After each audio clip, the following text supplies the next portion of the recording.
ಎಲ್ಲ ಹೇಗಿದ್ದೀರಾ? ಇವತ್ತು ನಾವು ಶಿವಮೊಗ್ಗ ಜಿಲ್ಲೆಯ ಶಿಕಾರಿಪುರ ನಗರ ಭಾಗದಲ್ಲಿರುವಂತಹ ಶ್ರೀ ಹುಚ್ಚರಾಯ ಸ್ವಾಮಿ ದೇವಸ್ಥಾನದ ಬಗ್ಗೆ ತಿಳಿದುಕೊಳ್ಳೋಣ. ಸಾಲಿಗ್ರಾಮ ಹೊಂದಿರುವ 3 ದೇವರನ್ನ ಒಂದೇ ದಿನ ಶ್ರದ್ಧಾ ಭಕ್ತಿಯಿಂದ ಉಪವಾಸವಿದ್ದು ದರ್ಶನ ಮಾಡಿದರೆ ತುಂಬಾ ಪುಣ್ಯ ಸಿಗುತ್ತೆ ಅಂತ ಹೇಳಲಾಗುತ್ತೆ. ಅದೇ ರೀತಿ ಕಾಶಿ ಯಾತ್ರೆಗೆ ಸಮಾನ ಅಂತ ಹೇಳಲಾಗುತ್ತೆ.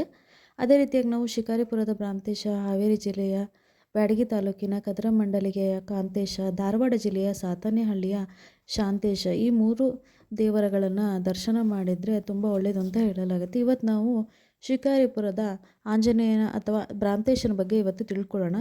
ಈ ದೇವಾಲಯದಲ್ಲಿ ಪವಮಾನಾಭಿಷೇಕ, ರುದ್ರಾಭಿಷೇಕ, ಅಷ್ಟಗಂಧ ಅರ್ಚನೆ, ವಿಶೇಷ ಪೂಜೆ, ವೀಳ್ಯದೆಲೆ ಅಲಂಕಾರ, ಬೆಣ್ಣೆ ಅಲಂಕಾರ ಇತ್ಯಾದಿಗಳು ಇಲ್ಲಿ ಪ್ರಮುಖವಾಗಿ ನಡೆಯುತ್ತೆ.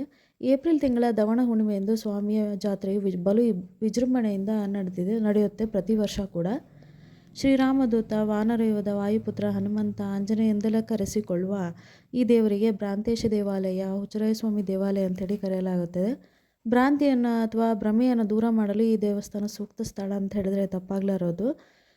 ಸುಂದರವಾದ ಗೋಪುರವನ್ನು ಹೊಂದಿದ್ದು ಬೃಹತ್ತಾದ ಆಂಜನೇಯನ ದೊಡ್ಡ ವಿಗ್ರಹವನ್ನು ಕೂಡ ಈ ಗೋಪುರದಲ್ಲಿ ನೋಡ್ಬೋದಾಗಿದೆ. ದೇವಸ್ಥಾನದ ಮುಂಭಾಗದಲ್ಲಿ ಹುಚ್ಚರಾಯ ಸ್ವಾಮಿ ಕೆರೆಯನ್ನು ಕೂಡ ನೋಡ್ಬೋದಾಗಿದೆ. ಹಾಗೆ ಬೃಹತ್ ಶಿವನ ವಿಗ್ರಹ ಇರುವಂತಹ ಉದ್ಯಾನವನವನ್ನು ಕೂಡ ಇಲ್ಲಿ ನಾವು ನೋಡ್ಬೋದಾಗಿದೆ. ಹಾಗೆ ದೇವಸ್ಥಾನದಲ್ಲಿ ಶ್ರೀ ಭ್ರಾಂತೇಶ ಸಮುದಾಯ ಭವನವನ್ನು ಕೂಡ ಇಲ್ಲಿ ನಾವು ನೋಡ್ಬೋದಾಗಿದೆ.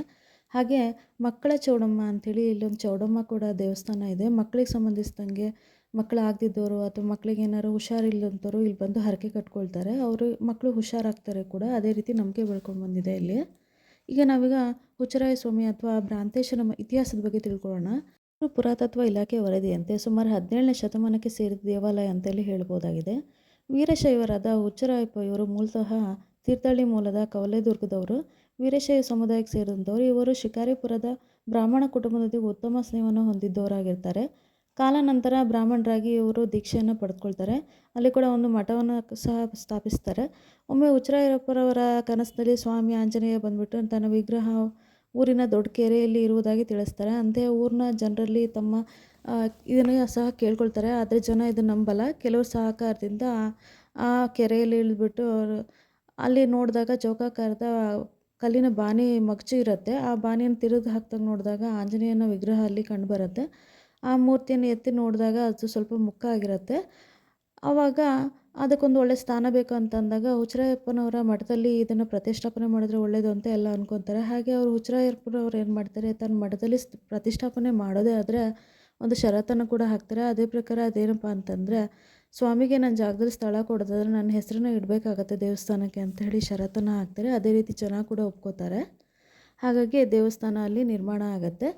ವಿಜಯನಗರ ಸಾಮ್ರಾಜ್ಯದ ಕೃಷ್ಣದೇವರಾಯರ ಆಸ್ಥಾನದ ಗುರುಗಳಾದ ವ್ಯಾಸರಾಯರು ಮುಕ್ತಿ ಮಾರ್ಗ ಬೋಧನೆ ಮತ್ತು ಜನಜಾಗೃತಿ ಮಾಡುವ ಕಾರ್ಯದಲ್ಲಿ ತೊಡಗಿರ್ತಾರೆ. ಹಾಗೆ ಮಲೆನಾಡಿನ ಶಿಕಾರಿಪುರ ಭಾಗಕ್ಕೆ ಕೂಡ ಇವರು ಇಲ್ಲಿ ಬರ್ತಾರೆ. ಬಂದು ಈ ಮೂರ್ತಿಯನ್ನು ದರ್ಶನ ಮಾಡಿದಾಗ ಈ ಮೂರ್ತಿ ಮುಖ ಆಗಿರೋದು ಕಾಣಿಸ್ಕೊಳ್ಳುತ್ತೆ. ಆವಾಗ ಬಳ್ಳಿಗಾವಿಯಲ್ಲಿ ಈ ಮೂರ್ತಿಯನ್ನು ಕೆತ್ತನೆಗಾಗಿ ರೆಡಿ ಮಾಡ್ತಾರೆ. ಅಲ್ಲಿಂದ ತರುವ ಸಂದರ್ಭದಲ್ಲಿ ಸ್ವಲ್ಪ ನಾಸಿಕದ ಭಾಗ, ಆಂಜನೇಯನ ನಾಸಿಕದ ಭಾಗ ಮುಕ್ಕಾಗಿದ್ದರಿಂದ ಆ ಭಾಗಕ್ಕೆ ಏನು ಮಾಡೋದು ಅಂತ ಯೋಚನೆ ಮಾಡಿದಾಗ ಉತ್ತರ ಭಾರತದ ಹಿಮಾಲಯದಿಂದ ಸಾಲಿಗ್ರಾಮವನ್ನು ತರಿಸ್ಬಿಟ್ಟು ನಾಸಿಕಕ್ಕೆ ಜೋಡಿಸ್ತಾರೆ. ಈ ರೀತಿಯಾಗಿ ಆಂಜನೇಯ ಇಲ್ಲಿ ಪ್ರತಿಷ್ಠಾಪನೆಗೊಳ್ತಾರೆ. ಶಾಜಿ ಸೈನ್ಯದಲ್ಲಿದ್ದ ಬ್ರಿಟಿಷರ ವಿರುದ್ಧ ಸ್ವಾತಂತ್ರ್ಯ ಹೋರಾಟದಲ್ಲಿ ದೋಂಡಿಯವಾಗ್ ಎಂಬ ಮರಾಠ ಸರ್ದಾರ ಬ್ರಿಟಿಷರ ಸೈನ್ಯದಿಂದ ತಪ್ಪಿಸ್ಕೊಂಡು ಬಿದನೂರ ಅರಸರ ಬಳಿ ಹೋಗಬೇಕು ಅನ್ನೋ ಸಂದರ್ಭದಲ್ಲಿ ಈ ಸನ್ನಿಧಾನಕ್ಕೆ ಬರ್ತಾನೆ. ಅಲ್ಲೇನು ಮಾಡ್ತಾನೆ, ಸ್ವಾಮಿಯನ್ನು ನೋಡ್ತಾನೆ. ನೋಡಿದಾಗ ಏನು ಹೇಳ್ಕೊಳ್ತಾನೆ, ನಾನು ಬಿದರೂರಿನ ಸಂಸ್ಥಾನವನ್ನು ತಲುಪಬೇಕು ಮತ್ತು ಬ್ರಿಟಿಷರ ಕೈಗೆ ನಾನು ಸಿಗಬಾರ್ದು.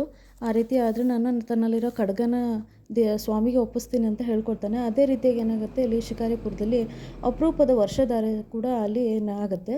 ಆವಾಗ ಹುಟ್ಟಿದಂಥ ನದಿನೇ ಕುಮದ್ವತಿ ನದಿಯಾಗಿರುತ್ತೆ. ಬ್ರಿಟಿಷರು ಆ ನದಿಯನ್ನು ದಾಟಿ ಬರದೆ ಹಿಂದೆ ವಾಪಸ್ ಹೋಗ್ತಾರೆ. ಅದೇ ರೀತಿ ದೊಡ್ಡವಾಗ ಏನು ಮಾಡ್ತಾರೆ, ತನ್ನ ಮಾತಿನಂತೆ ತನ್ನ ಕತ್ತಿಯನ್ನು ದೇವರಿಗೆ ಸಮರ್ಪಿಸ್ತಾನೆ. ಈ ಕತ್ತಿಯನ್ನು ಕೂಡ ನಾವೀಗ ನೋಡ್ಬೋದಾಗಿದೆ. ಹಾಗೆ ಭಗ್ನವಾಗಿರುವ ಮೂಲ ದೇವರ ವಿಗ್ರಹ ಕೂಡ ಪೌಳಿಯ ಗೋಡೆಯಲ್ಲಿ ಪ್ರದರ್ಶನಕ್ಕೆ ಸಹ ಇಲ್ಲಿ ಇಡಲಾಗಿದೆ. ಒಟ್ಟಾರೆಯಾಗಿ ಈ ಕ್ಷೇತ್ರ ಬಹಳನೇ ಇತಿಹಾಸ ಪ್ರಸಿದ್ಧವಾದ ಪುಣ್ಯಕ್ಷೇತ್ರವಾದಂತಹ ಸ್ಥಳವಾಗಿದೆ. ಇಲ್ಲಿ ನಾವೀಗ ಸಾವಿರಾರು ಲಕ್ಷಾಂತರ ಭಕ್ತಾದಿಗಳನ್ನು ನೋಡ್ಬೋದಾಗಿದೆ. ಅದರಲ್ಲೂ ಪ್ರತಿ ಶನಿವಾರ ಇಲ್ಲಿ ಬಹಳಷ್ಟು ಭಕ್ತರು ಬಂದು ಹೋಗ್ತಾನೆ ಇರ್ತಾರೆ. ಒಂದು ರೀತಿಯಲ್ಲಿ ಸಣ್ಣ ಜಾತ್ರೆಯಾಗಿ ಇಲ್ಲಿ ನಿರ್ಮಾಣವಾಗಿರುತ್ತೆ.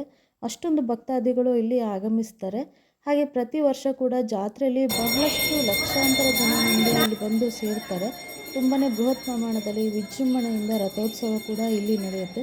ಬಹಳ ಸುಂದರವಾದ ವಿಶಿಷ್ಟವಾದ ದೇವಸ್ಥಾನ ಆಗಿರುತ್ತೆ. ನನ್ನ ಪುಟ್ಟ ಪ್ರಯತ್ನಕ್ಕೆ ತಮ್ಮೆಲ್ಲರ ಆಶೀರ್ವಾದ ಇರಲಿ. ನಮಸ್ಕಾರ.